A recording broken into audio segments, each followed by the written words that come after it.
We've reached the halfway point of the 2015 session of the General Assembly. In the days ahead, deliberations on the budget will begin in earnest. Tonight, a conversation with Senate Budget Chair Jack Hill and his House counterpart Terry England. Plus, a profile of Columbus State Rep Calvin Smyre. He's been in the House for more than 3 decades and remains one of its most respected members. And we'll have an update on the news from the Capitol. Lawmakers starts now.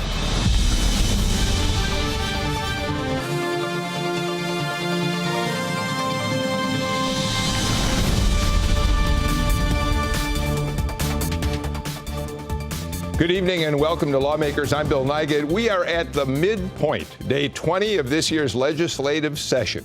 Tonight, our guests, Senator Jack Hill and Representative Terry England, bring us up to speed on the year's critical budget bill. But first, let's check out what's happened today under the Gold Dome. Pat St. Clair joins us with tonight's report. Hi, Pat. Hi, Bill. Thank you. Tonight, we began with the transportation bill. That's HB 170. As you know, it has been approved by the Transportation Committee, but so far, it has not come up for consideration in the House. The bill is losing some sponsors, including Representative David Stover of Palmetto. He posted on his Facebook page that he can't support what he calls a $500 million tax increase. House Speaker David Ralston addressed that issue moments ago, saying the bill is still moving forward.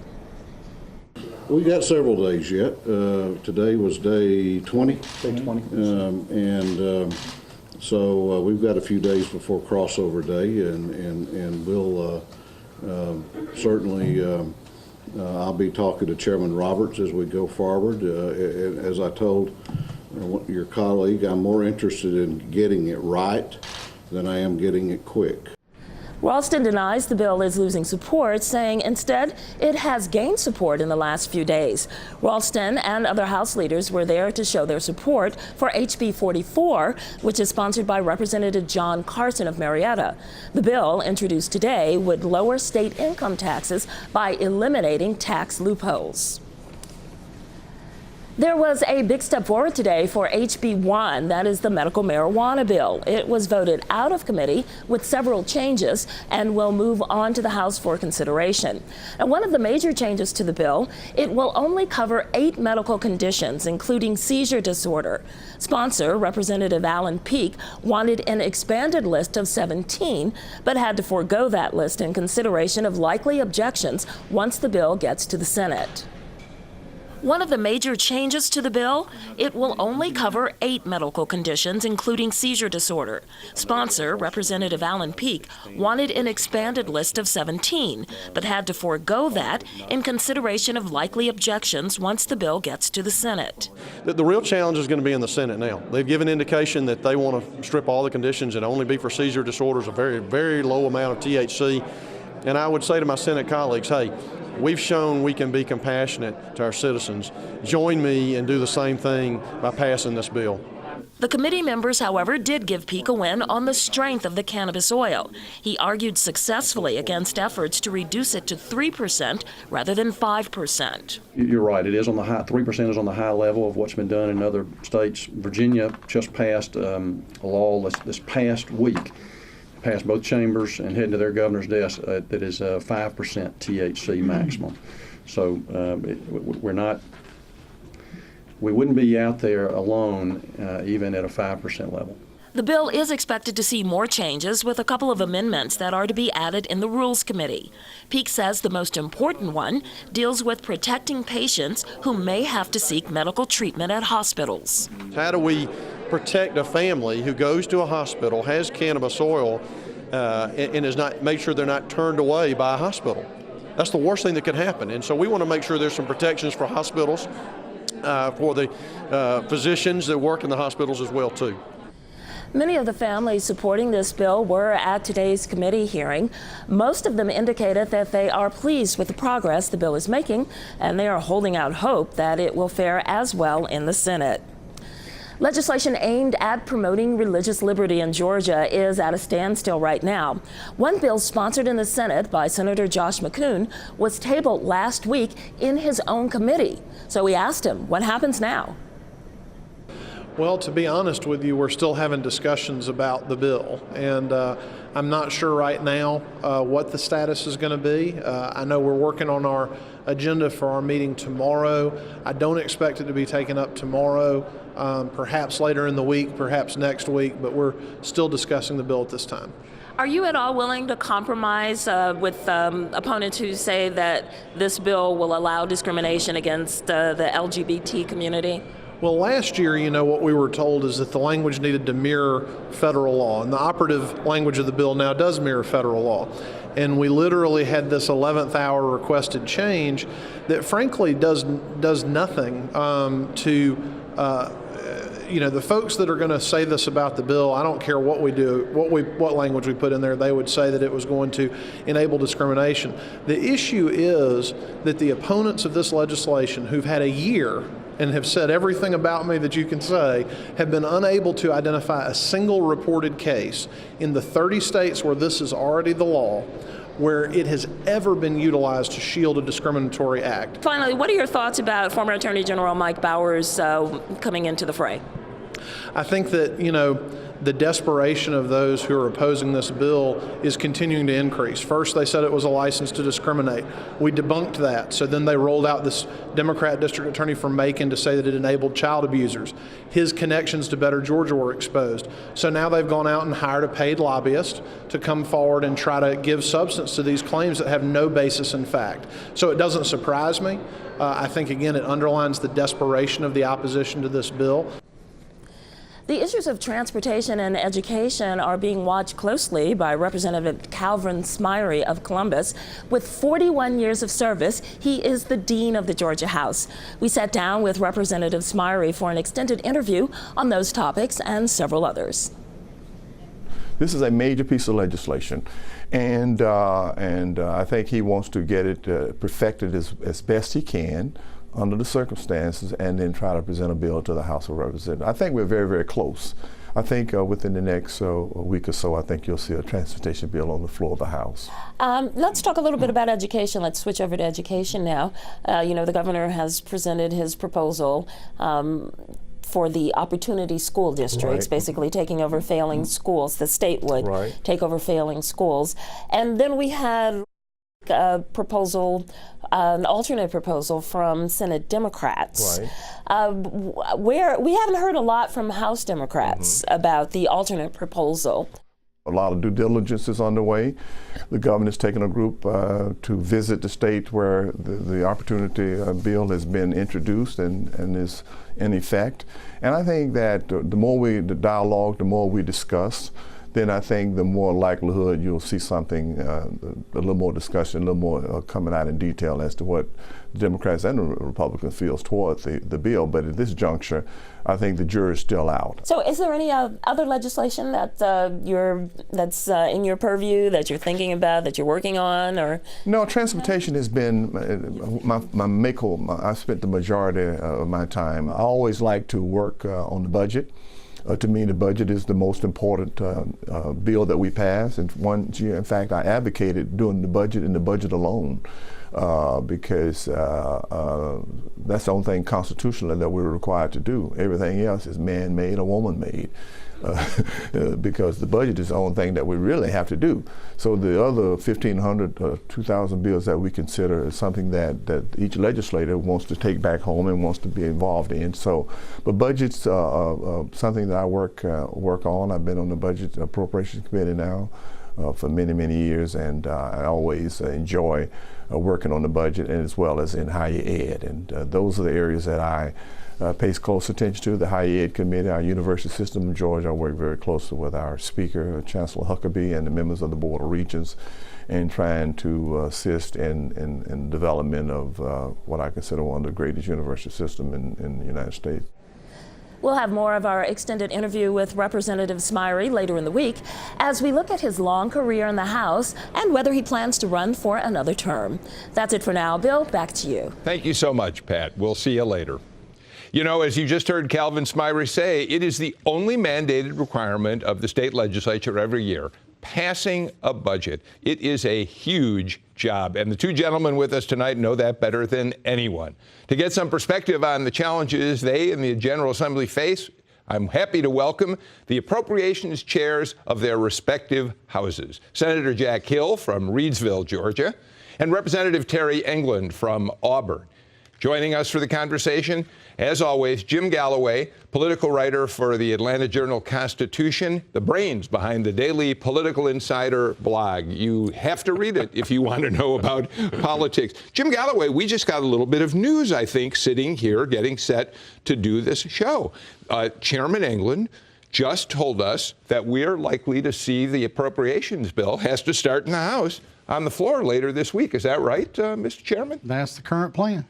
That's the current plan. And that's the budget is the only thing that the legislature has to do every year. and this is we have an incredible session here, right here, because we've got basically the budget is a $21 billion poker game. And we've got the two negotiators right here. And what I want to know is how much each one is going to try to bluff the other.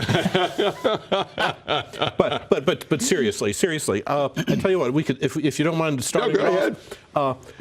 One of the smallest parts of the budget that's been most talked about has been insurance for school bus drivers and other part-time school employees. I think that's one area that y'all are almost in agreement on. Could you kind of outline what we're going to see? Since it starts over on your side of the building, why don't you tell us first? Well, I think all of us understand that school bus drivers, cafeteria workers, some of the part-time paraprofessionals, custodians, those are integral into the education system today as it stands. And so they're a very important piece of that puzzle. You know, you talk about bus drivers, they're the ones that take kids from home to school, and we entrust them then to take them from school back to home every day. And so part of the wisdom back many years ago when they were included in SHBP, the State Health Benefit Plan, was that we needed to have quality individuals doing that instead of someone that's an hourly worker. And not meaning to take away from anything from hourly workers, but when you have a tangible asset such as SHBP or State Health Benefit Plan attached to that job, you tend to have a more reliable source of employees, folks that will show up daily. Less turnover. Exactly, less turnover, more dependability. And so the conversation started 3 or 4 years ago looking at the cost, because the state had been picking up that entire cost of the benefit plan for these employees. However, these employees are employees of the local school system and not of the state. Teachers sign a contract with the state. They do get paid through the local system, but it's through dollars that are sent down through the Quality Basic Education Program to the local communities. School bus drivers, cafeteria workers, those individuals are treated somewhat differently, and that most of their pay comes through local funding, local sources. Some on cafeteria workers is from federal funding for school nutrition. So those are actually employees of the local level. And so when you step back and take a 30,000-foot view from it, look at it, you realize we have a lot of our state employees that are working 30 hours or less a week that are not being covered, while there's a group of individuals, although I would argue that they're not part-time employees, they're doing the task assigned. So whatever that task is, if it's 4 hours a day, they're doing 100% of it. They're not treated as part-time employees there. So that has kind of been some of the argument in the past. Part of what it comes down to, what it boils down to here, is the discussion as to whether the local systems pick up more of that cost. And so one of the things we'll be proposing is that the local systems pick up some more of that share of that cost, and that these employees would remain on the insurance program. So let me make sure, Senator, is that you're going to try to do something, Mr. Chairman, but is that kicking the ball back down to the local level? And are you worried that that's not going to satisfy all of the people who've come forward and said, please help us? The way the state law reads is that the Department of Community Health's commissioner is supposed to notify the Department of Education, the Commissioner of Education, Superintendent, during the year what the employer's matching portion is supposed to be, and the Superintendent of Schools is supposed to add that to the budget for the Department of Education. So it should, in fact, be funded indirectly by the state, but through the Department of Education. So unless that law changes, I think that's what we should follow. So you are going to, I'm not quite sure I know what the solution is going to be then.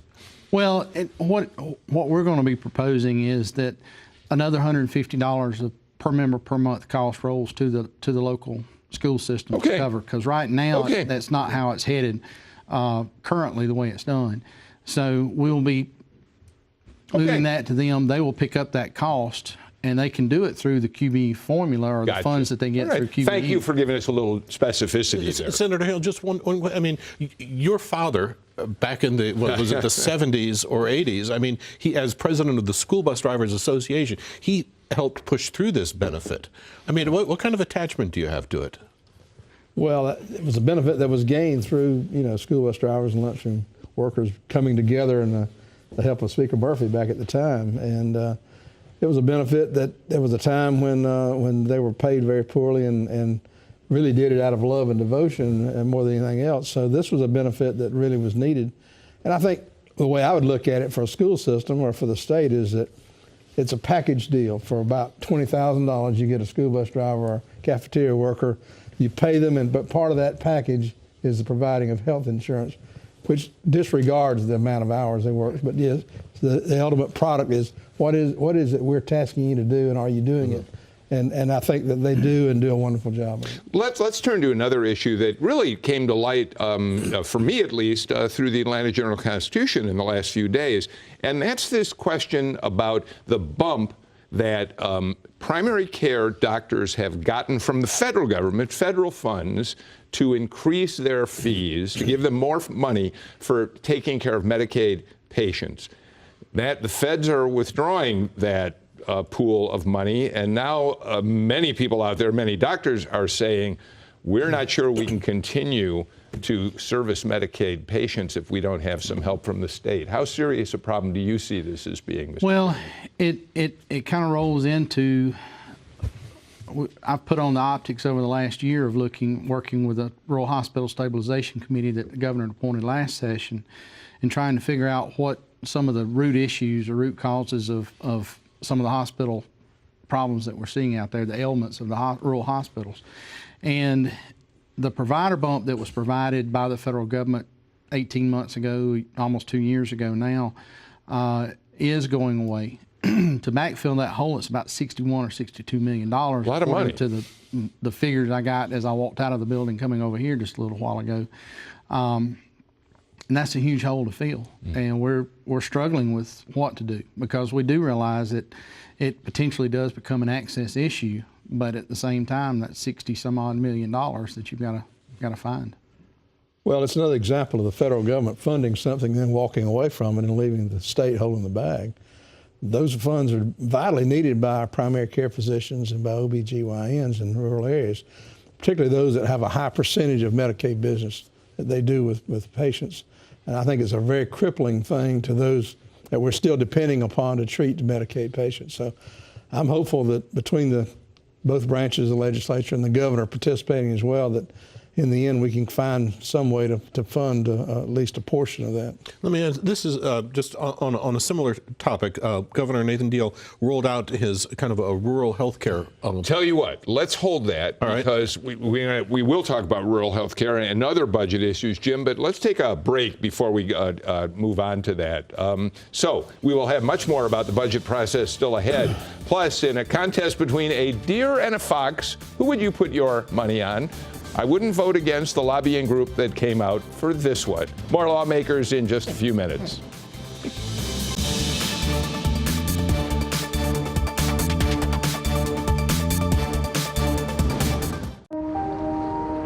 I was adopted at 2 days old. I need to know where I come from. All families have secrets. Where there was once only mystery. Really? Wow. This is more than we've ever known. They now have a history. I'd like to know these people. I'd like to meet them. They're part of my family. It's a profound thing. Oh my God! All on the next Genealogy Roadshow.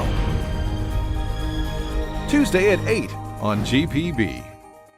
Next time, Italian Americans enter politics and become a force for change. LaGuardia took those values of the family and transformed them into social policy. But with the outbreak of war, loyalties are tested. He's a national hero, and then his parents are identified as enemy aliens. And Italian Americans sign up to fight. There was no doubt what side they'd be on. We're giving up our lives. We're the backbone of the country. The Italian Americans. Tuesday at 9 on GPB. What will these little things be capable of next? And why does it matter? In this age of devices and apps, with the world at our fingertips and the future arriving sooner, how can you stay informed? SciTech Now is a new show covering a full range of science, tech, and geek culture stories, from startups to Star Wars, with national news and what's happening right around here. So join us. It's going to be a wild ride. SciTech Now, Wednesdays at 7:30.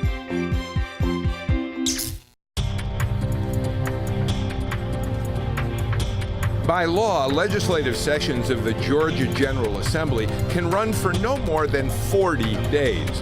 The session usually runs from January through late March or early April. Occasionally, though, the governor may convene a special session for a set number of days. Georgia's last special session took place in August of 2011 and was called to address reapportionment and tax issues.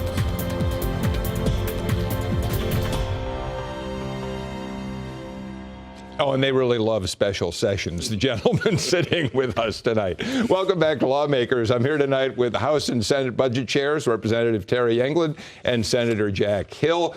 The AJC's Jim Galloway is with us, too. Before we get back to our conversation, let's take a quick look at some critical information. You know, the countdown to crossover days coming up fairly soon. We're in day 20. We've got 10 days before a bill has to pass in one house before going to the other to get approval. So let's look at some of the bills that we're going to watch very closely. Of course, the 2016 fiscal year budget, which we're here talking about now. The Transportation Funding Act is still in the House, and they're not acting on it at this point. We expected a vote. It hasn't come.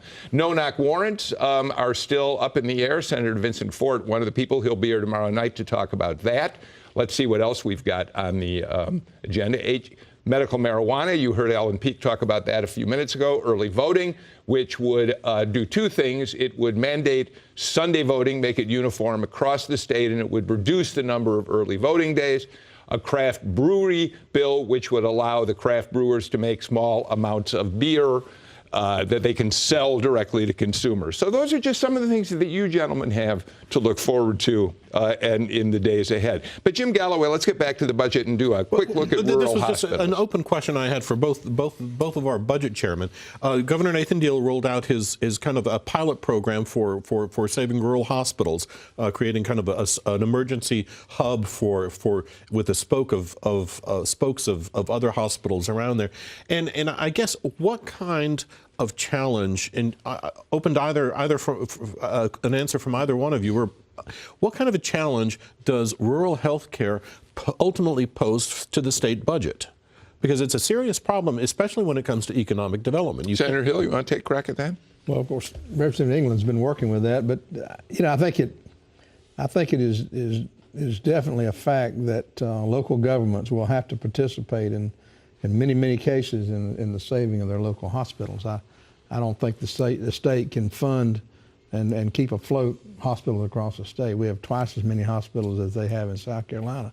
Having said that, there's a model there that I hope that they've worked on that can help save some of them, and I certainly want to try to do that. And what do you want to do there? Well, and what was rolled out today, we've studied the issue over the last year, and a lot of very intelligent people, myself not included, around the table in those discussions talking about what we were going to do to save rural hospitals. And realizing that across the state there are over 500 access points to emergency medical care or medical care as a whole. And basically all of those different entities were siloed from one another. No one was talking to each other. And so a lot of it deals with going in and looking at the healthcare delivery system in the state now and making it more efficient, breaking those silo walls down, getting those different organizations, whether it be hospitals or federally qualified health centers, all those different entities that have an ability to come together under what we have now, under the funding we have in place now, whether it be state funding or federal funding, and insurance companies, of course, playing a role in that as well, to come together and figure out a better way to deliver health care, especially when we're looking in rural areas. You see areas around Atlanta that have done a very good job in some instances of going ahead and breaking down some of those silos. But what we hope to do through this pilot program is basically, number one, figure out how many folks are coming to the emergency room that really need to come versus that are just wanting to come. And is there a better way to triage them maybe in their home instead of an ambulance ride to an emergency room? One of the hospitals that came and visited with us from Mississippi had 6,667 ER visits in 2013.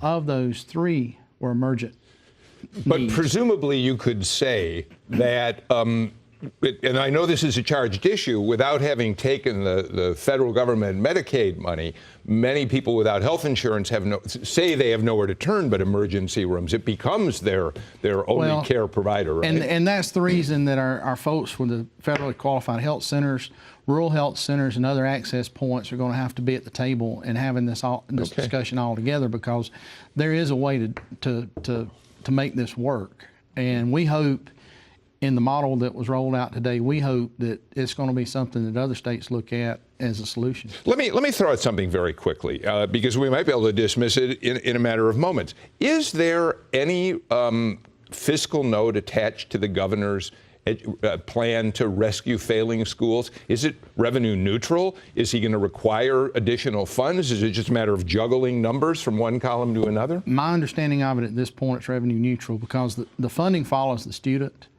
So the QB dollars that are already going to that school would remain there. It'd be just basically bringing in a different set of management to take care of that school, to try to pull it back out of the hole that it's in. So the dollars are already there. Okay, fine. Jim Galloway, you raised a question with me earlier about they're going to lose a penny out of the general revenues from the gas tax under the new transportation bill. Right. I think technically it's a percentage point. I think of a 4% sales tax on gasoline, 1 penny goes into the general fund, and if HB 170 passes as right now, that gets lost, and that's what is that? Maybe $180, $180 million. I think the fiscal note came back 158. 158. So how do you replace that? Well, we start out the year with our growth rate. Right now is between 4% and 5%, and that will generate about $800 million based on current revenues. And when we allocate the first year that budget comes in effect, that if that happens, then that will be only $520 million or whatever the number is off of the 800, and there'll be efficiencies found, and there'll be that'll be a year that maybe less money goes to some areas that we can put off for another year. It'll just be absorbed in the growth, I would think. 4 to 5% is pretty good these days. I mean, what was it during the worst of the worst? Yeah. Negative. We're actually growing at over twice the rate in most states. And that raises a quick question, which you have about 15 seconds to answer. You finally got revenue to deal with here. You've got lots of money. Are you the most popular men in the state capitol? Everybody want a piece of the money? We're afraid so. All right. Look. Amazing how casually people will ask for $15 million. All right. Thank you both very much. Finally tonight, have you been lying awake at night worried about this big question? We don't have a state mammal. Well, you can rest easy tonight, maybe. The House took care of that today with a bill sponsored by Representative Carolyn Hughley on behalf of some first graders who lobbied hard for the white-tailed deer.